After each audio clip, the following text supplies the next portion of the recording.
Next question છે અવયવ પાઠ સ્ટાન્ડર્ડ 9 ગુજરાતી મીડિયમ સેકન્ડ નંબરનું ચેપ્ટર 12x ની ઘાત -8x વત્તા 1 આના આપણે અવયવ પાડવાના છે. એસી કેવી રીતે આપણે અવયવ પાડીશું ચાલો તે જોઈએ. First one copy the question એટલે પહેલા ક્વેશ્ચન આપણે કોપી કરી લઈએ. 12x ની ઘાત -8x વત્તા 1 ઇક્વલ્સ ટુ this side. હવે હંમેશા યાદ રાખવાનું કે અવયવ પાડવા માટે 4 પદની જરૂર પડે. કેટલા પદની જરૂર પડે? 4. બટ આપણી પાસે કેટલા પદ છે? 3 પદ છે. પહેલું પદ, બીજું પદ અને ત્રીજું પદ. આમ આપણી પાસે ફક્ત 3 પદ છે. તો ચોથું પદ મેળવીશું એ રીતે. ચાલો તે જોઈએ. તો પહેલા પદનો જે સહગુણક છે કેટલો છે? 12. અને જે છેલ્લું પદ છે એ કેટલું છે? 1. એ બંનેનો શું કરવાનો? ગુણાકાર. એટલે પહેલા પદનો સહગુણક અને છેલ્લા પદમાં આપણે ગુણાકાર કરીશું. અહીંયા તમે લાઈન ડ્રો કરીને બધું લવ કાર્ય લખું છું એ તમારે નોટ ડાઉન કરવાનો રહેશે. એટલે 12 ગુણ્યા 1 12 એકા કેટલા થયા? 12. હવે આપણે 12 ના એવા ભાગ પાડવાના કે જેથી જે વચ્ચેનું જે પદ છે ને -8x એ આવવા જોઈએ. 12 ના એવા ભાગ પાડીશું કે જે વચ્ચે -8x છે વચ્ચેનું પદ એ આવવું જોઈએ. તો 4 તરી 12 થઈ ગયો.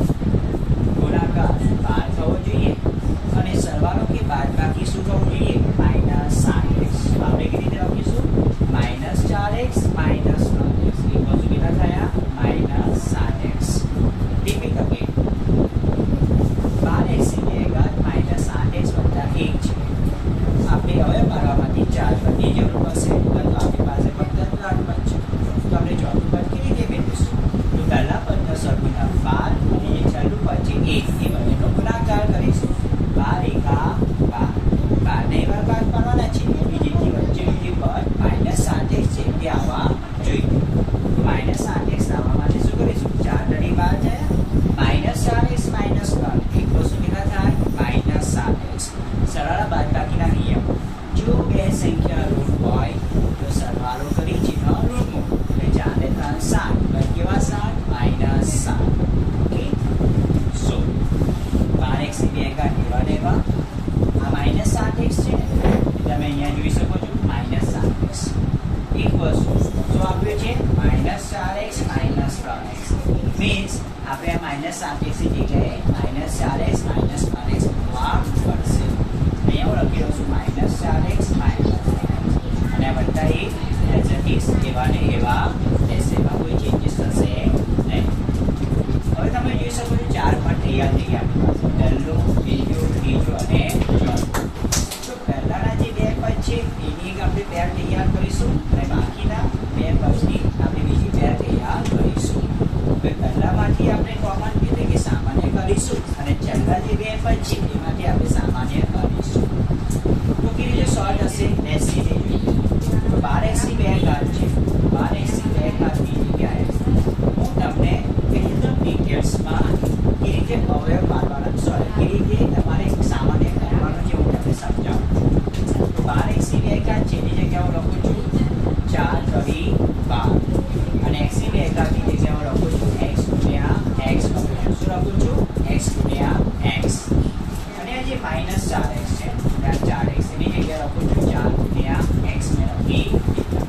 તમે જોઈ શકો છો 12x ની 2 ઘાતના મેં છોટા અવયવ પાડ્યા 4 તરી 12.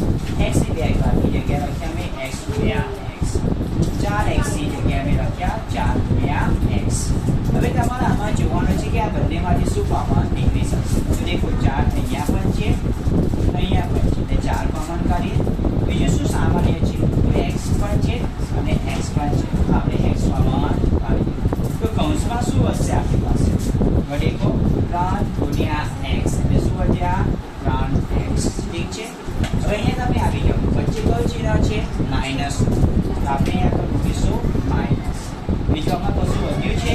ના, કંઈ નહીં. તો આપણે શું સમજવાનું? 1 એટલે તમે 1 લખીશું. આપણે અવયવ શું આવ્યા પહેલાના? 4x કૌંસમાં 3x - 1. અર્થાત આપણે આના જે સામાન્ય અવયવ પાડ્યા છે કેટલા છે? 4x કૌંસમાં 3x - 1. હવે આપણે -3x વત્તા 1 ના શું કરીશું? સામાન્ય કરીશું. આ જે 3x છે એની જગ્યાએ હું લખું છું 3 ગુણ્યા x ગુણ્યા 1 લખું છું. 3 ગુણ્યા x ગુણ્યા 1 3 એકા 3 થઈ જશે અને x એટલે 30 રહેશે. અને આ જે 1 છે એની A ગુણ્યા A. આ બંનેમાંથી તમારે સામાન્ય રીતે કોમન કરવાના છે. તમે જોઈ શકો છો અહીંયા પણ 1 છે, અહીંયા પણ 1 છે. તો બંનેમાં 1 1 છે. યસ, તો આપણે 1 કોમન કરીશું.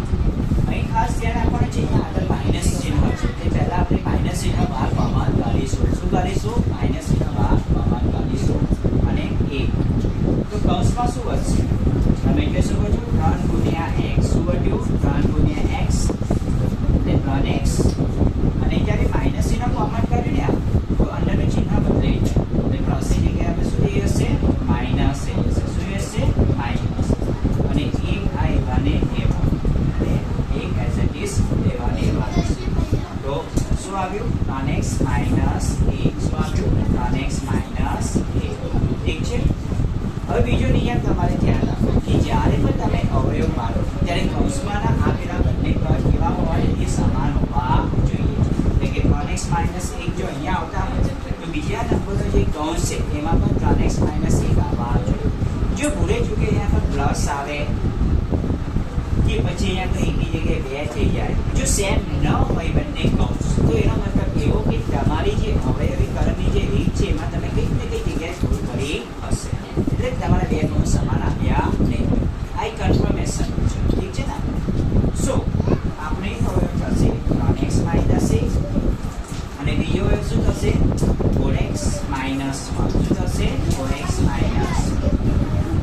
ઓકે, તો આપણો જે ક્વેશ્ચન હતો શું કે 12x ની 2 ઘાત માઇનસ 7x વત્તા 1 ના અવયવ પાડવાના છે અને એનો જવાબ છે 3x minus 1 into 4x minus 1. I hope કે તમને આ એક્ઝામ્પલ ઇઝીલી